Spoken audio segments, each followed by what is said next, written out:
শতবর্ষের প্রতীক্ষার অবসান ১২৮ বছর পর বিশ্ব ক্রীড়ায় ফিরছে ক্রিকেট। ২০২৮ সালে টি-20 ফরম্যাটে অনুষ্ঠিত হবে আসর। আয়োজক দেশ হিসেবে শুধুমাত্র আমেরিকা সরাসরি খেলার সুযোগ পাবে অলিম্পিকে। ১৯০০ সাল থেকে ২০২৫ সাল, সময় গড়িয়েছে ১২৫ বছর। এরপর সিদ্ধান্ত হলো বিশ্ব ক্রীড়ার আসরে পুনরায় অন্তর্ভুক্ত হচ্ছে ২২ গজের লড়াই, অর্থাৎ এবার যুক্ত হচ্ছে ক্রিকেট। ২০২৮ সালে আমেরিকাতে অনুষ্ঠিত অলিম্পিক্সে পুনরায় অন্তর্ভুক্ত হচ্ছে ক্রিকেট। ২০২৩ সালের মুম্বাইতে অনুষ্ঠিত অলিম্পিক কমিটি এবং বিসিসিআই এর সিদ্ধান্তক্রমেই ক্রিকেট দ্বিতীয়বারের মতো স্থান পেয়ে যায় বিশ্ব ক্রীড়ায়। তবে ১২৮ বছর পর এই আসর কি ফরম্যাটে হবে সে বিষয়ে অবশ্য শিলমোহর দেয়নি অলিম্পিক কমিটি।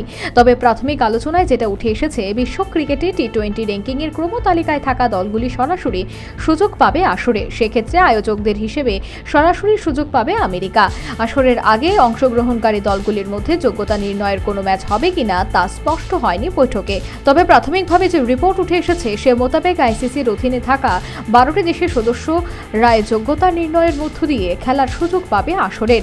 এদিকে আয়োজক কমিটি অলিম্পিকে পুরুষদের ফুটবল দল কমানোর সিদ্ধান্ত নিয়েছে। এতদিন 16টি দলকে নিয়ে অনুষ্ঠিত হতো আসর, কিন্তু 2018 সাল থেকে 12টি দল অংশগ্রহণ করবে ছেলেদের বিভাগে। তবে পরিবর্তন হচ্ছে না মেয়েদের ফুটবলে। মেয়েদের ফুটবলে অংশগ্রহণ করবে 16টি দলই। Bureau report, news vanguard.